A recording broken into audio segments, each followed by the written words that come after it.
Hello everybody, this is Peter Beckenham, Village Marketer, and today I've got a really good surprise for you. In the Marketers on the Move series, I've got a really good mate of mine, a mentor of mine, a coach of mine, and someone I've always admired, Kim Willis. Good morning, Kim, how are you? Great, Peter. Thank you very much for the opportunity. My pleasure, my pleasure. And for people watching this video, you can't go past Kim Willis in terms of copywriting skills, and he's a person of integrity as well as talent. So listen carefully what he has to say today, and at the end you'll get some contact details. I want you to reach out to him because it'll be the best call you've made. Now, with your permission, Kim, I'm going to read a little bio of yours because I'm too old to remember it, mate. Is that all right? That's fine. All right, here we go. Kim Willis has been an online marketer since 2006, 14 years, okay? He started with affiliate marketing and quickly created a full-time income. In fact, before we go any further, Kim, if I recall quickly, it didn't take you long to replace the income you're earning offline. Is that right? Yeah, it took me about a month. About a month. There you go, everybody. Yeah. 30 days and he can quit his full-time job, right? So he knows what it's all about. Kim remained fully committed to affiliate marketing model for 9 years. And during that time, he sold millions of dollars worth of products and services, and I was one of his customers, so I know that, right? And today, he is a conversion copywriter, okay? Someone who's got a skill that I envy, okay? And he helps turn mere words into attention, interest, leads, and most importantly, into sales. Okay, that sounds pretty right, Kim? Yeah, that's about it, mate. I'm an old salesman who learned how to apply that skill to the written word. So that's basically it. And you do it very well. I've got some questions for you. Do you mind me asking? Yeah, for sure, mate. Okay. First one, the obvious one. Why did you decide to become an online marketer in the first place? Oh, right. Okay, that's, yeah, there's a little bit of a story there, but I'll give you the really brief version. I had a traditional high street or main street business, whatever you want to call it.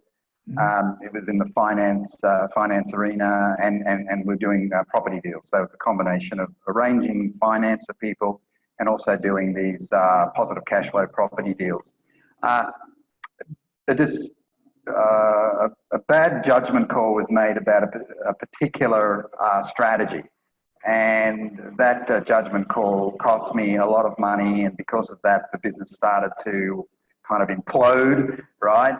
And still had quite a significant overhead. I had 12 full-time employees and huge rent to pay and all the rest of it. And my wife was getting sicker and sicker and sicker, and because she was my partner, my business partner as well.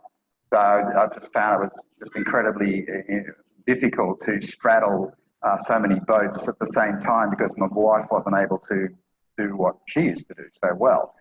So the business collapsed, started to collapse, and the only people who were getting paid were the employees and not me and not us. So we needed to sort that out. So I thought, look, I'll look for some kind of a part-time online thing, because this online thing seems to be the way to go, even though I don't know anything about it. So I started looking, and the crazy thing is that the opportunity that I found, it was like an affiliate marketing opportunity. I didn't even find it on the internet. I found it in the paper, in the Brisbane Courier Mail in Australia, in the newspaper, buried in the business opportunity section, like 2 or 3 lines of text, very easy to miss because, you know, thousands of other advertisements. It worked for them. Yeah, it worked for them. So I decided, okay, I'll give them a call. So I give them a call. One thing led to another. A couple of weeks later, I ended up joining, and it was a high ticket program, and that's why I was able to create a full-time income by the end of that first month, and then it increased by 50%. So by the third month, I was on the $26,000. My third month was $26,000. So I thought, okay, that's good enough for me. I don't ever want to go back into the office again. So my wife managed the winding down of the business for me, and I just kept working from home, and then turned it into my main thing. And here I am, 14 years later. Who would have thought? Yeah, that's right. I mean, I was going to ask you what you were doing previously, but you actually already answered that. But in terms of, can I just ask you, just out of interest, prior to going online, you're involved in, you mentioned the word property deals. What's that all about? Well, basically, what we used to do, we had a property division, and we'd buy a house in one of the cheapest suburbs in Brisbane. Right. And then we might do a quick renovation, very quick and low-cost renovation. And then we'd offer it as a rent to buy. Okay, so rather than just a normal tenancy, to be a rent to buy, that gives them the exclusive rights to buy the property within a given time frame. But in the interim, they pay a higher rent. So basically, the higher rent sort of covers what we might call an option fee. So the advantage of that is it gives a higher cash flow return for the investor. So we started doing them ourselves, and then people that we knew in the property, or any people that wanted to make money from real estate, they started asking us, how are you doing these things? How are you making them positive cash flow right from day one? And I said, well, I can tell you, or we can help you do them. And so that became another profit center. That's how we do it. Yeah. Okay. Thank you very much for letting me know. I wasn't sure exactly what that was. So you became an online marketer, and you mentioned affiliate marketing, and affiliate marketing has been pretty good to you, right? So my next question, pretty obvious. Why did you stop affiliate marketing? I mean, you're doing so well. Look, I was doing the affiliate marketing for 10 years. But the last few of those 10 years were a bit of a problem in that there were certain aspects of the industry I didn't like, right? And I kind of started to have these ethical dilemmas and all the rest of it. So, and the other thing is that with affiliate marketing, I mean, I'm not going to complain because I did well with it. I mean, I was in the top 1% of earners, but I don't know, just thought, well, I need to start developing my own stuff, because these companies come and go, and that's in fact what happened. It happened to me 4 times over that 10-year period.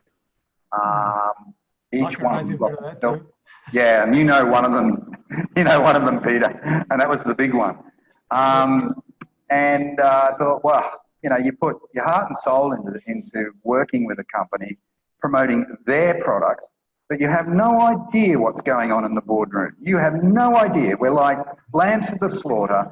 And I just thought, nah, I can't handle this anymore. I want to develop my own digital assets, my own services, etc. And then I'm in complete control, and I know what's happening every day of the week. So I started by developing some courses. I don't see myself as a big-time course guy, because I see myself, like you, being more in the transformation business, and courses don't transform generally. 99% of people, it's interesting. We FA with them.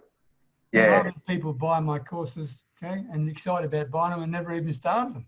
Yeah. Oh, yeah. I've had that happen plenty of times. So look, buying courses is a good thing because it gives you background knowledge, but that's not, that's not where I want to be. And yeah. I think for the same. Yeah. All righty. Thanks for that. Yeah. Tell me, what's the best and the worst things that ever happened to you? Yeah. Well, lots and lots of best things. That's how long's a piece of string, right? Yeah, that's right. I mean, there's so many best things. Meeting a guy like you was definitely one of the best things. Thank you. I could be glib in saying meeting my wife, that was the best on the personal side of things. And the worst thing was when she died in 2011. So, but I mean, there are so many different answers I could give to that question. Yeah, vocationally speaking, getting started in the online world. That was definitely a game changer. Here I am now in Cambodia, waiting for the borders to open so I can go to Vietnam to be with my family. And I couldn't do that in the offline world. I couldn't be, running around Asia and exploring different cultures and doing all that sort of stuff as a local marketer back in Brisbane town. No way. So I'd say from a vocational point of view, that's definitely the best thing. Okay. Yeah. Okay. Tell me, mate, what advice would you give someone today, right, in 2020, starting an online business? And that question is probably going through the minds of thousands of people, right? But I'd love to hear your thoughts on that, because you've been there, you've done that, and you can sort of give it to them as a no BS type answer, right? So, Yeah. So what advice would you give? It's a great question.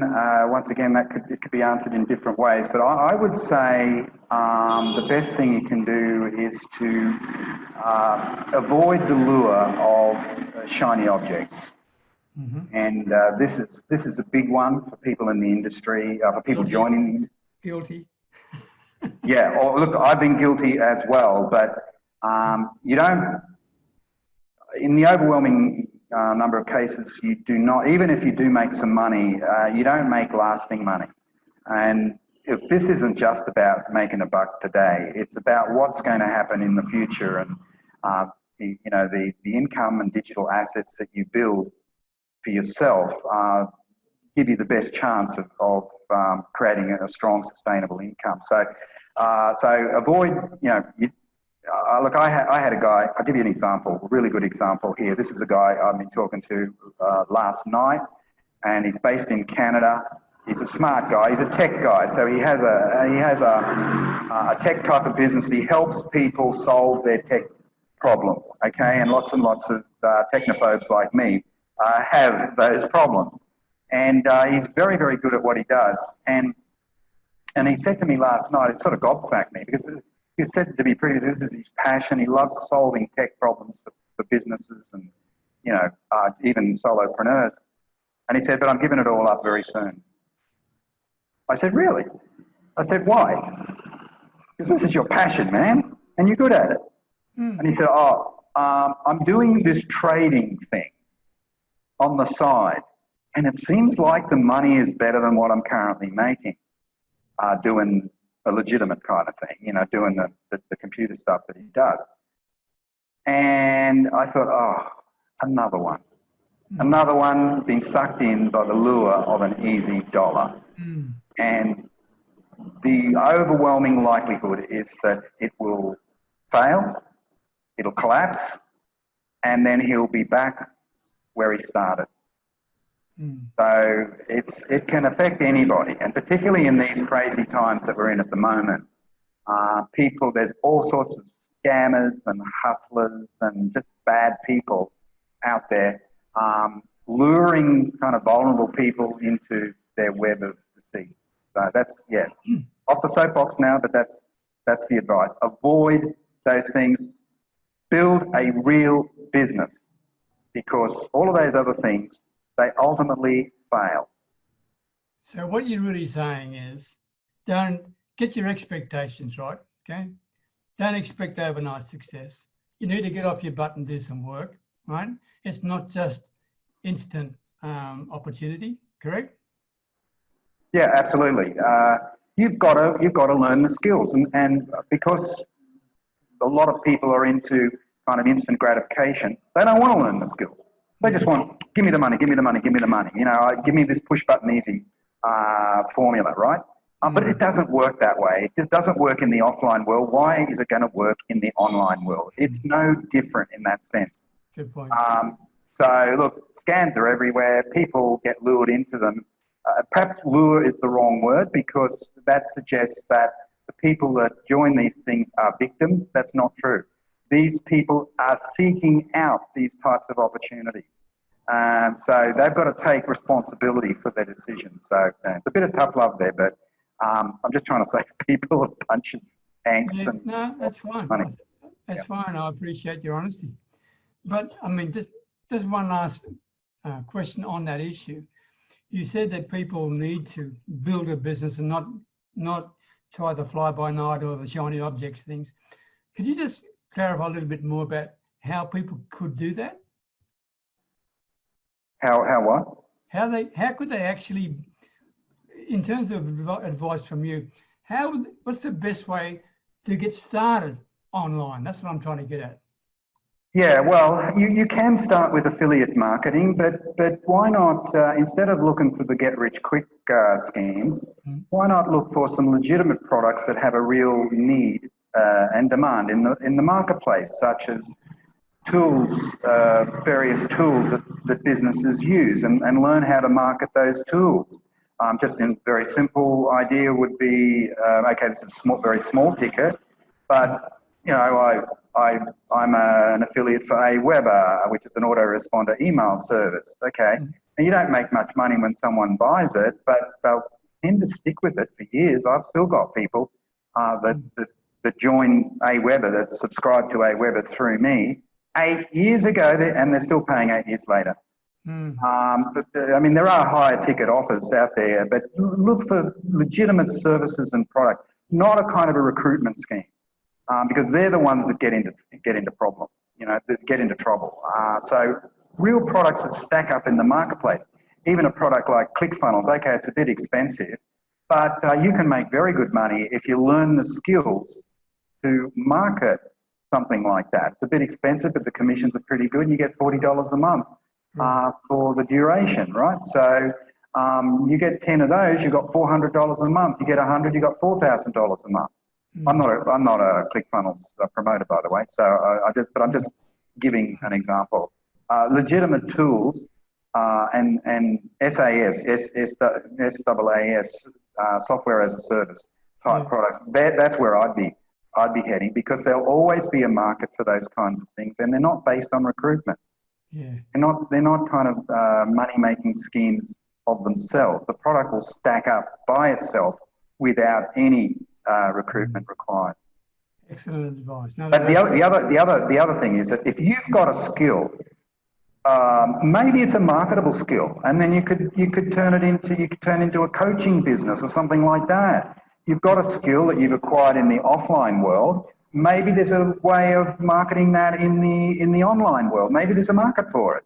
Okay, you acquired the skill working for a company, corporation, or something like that. Maybe it's a mediation. You're a great mediator. Maybe you're a great sales trainer or something like that in the offline world. Maybe you could become an online coach teaching struggling marketers how to up their game. I mean, you do that, Peter. So, but it could be relationships. It could be, good point. If you've got a skill, that's a good point. Leverage the skill. Yeah. That's. I mean, all I did was leverage 16 years as a school teacher and 30 odd years in sales. I put them together as coaching. Okay, that's all. Beautiful. Simple. Yeah. That's right. Dig deep. Look at what you've got to offer. Look at what skills you've got, and ask the question: are those skills marketable? And the answer is yes. Is the market viable? Right? Yeah, and is the market viable, etc.? Is there a market for it and all the rest of it? And can you make money from it? You ask the questions, and if the answers come back with a strong yes, okay, well then you look at how are we going to do this, and all of that. So then you create a plan, etc. But I think that's a really good one. If you've got a skill and you've got a passion in that area, well, why not leverage your passion and make money from it? Yeah. Okay. Question without notice, Kim. Can people reach out to you and talk to you about this issue? Because there's a lot of discussion at the moment. Would you mind? No, I'd be honoured. Contacted you? Yeah, happy to talk. I'm very easy to talk to. I mean, I know you're a busy guy, but I'm just saying to people who are watching this interview that I would respect the answers that you gave them, because you're becoming not just from a place of expertise and experience, but also from a place of integrity and truth. And I think that's important. So how do they contact you, mate? Facebook, Kim Willis, Kim Willis, Willis. That's pretty easy. Okay. Just send me a message or friend me on Facebook, and happy to have a bit of a chat. And if they're interested in talking to you about copywriting skills or doing, would you be happy to talk to them about that as well? Yeah, copywriting sometimes comes at the end of a process. It depends on how far advanced a person is with their strategy. If they're really up there, they're like an 8 or a 9. All right, then we can look at ways to create kick butt content that attracts people and builds your audience and generates leads and all the rest of it. But some people aren't quite ready for that yet, because their strategy is a bit weak. So It's a matter of just having a look and seeing what they're doing, and if there's any gaps there, I can make suggestions, and the copywriting might come later.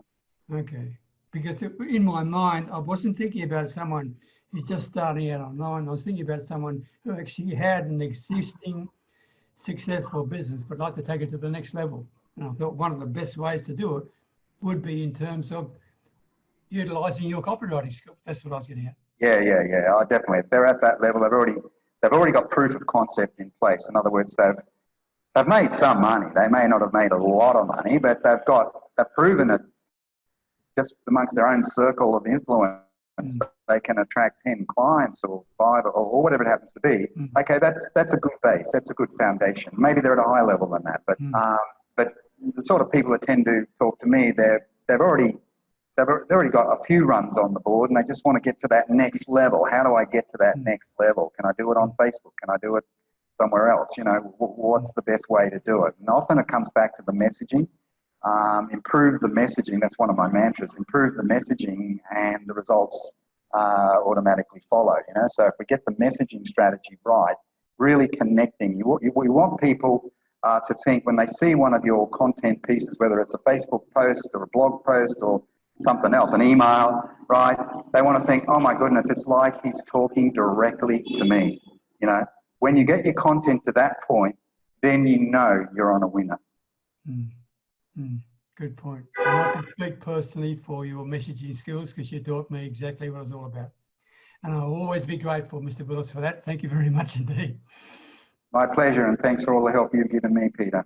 Okay. Thanks again, Kim, for sharing your valuable time. I appreciate the opportunity to talk to you. Okay, mate. Great. Thanks very much. Thank you. Loved it. Talk to you later, mate. Okay, bye-bye.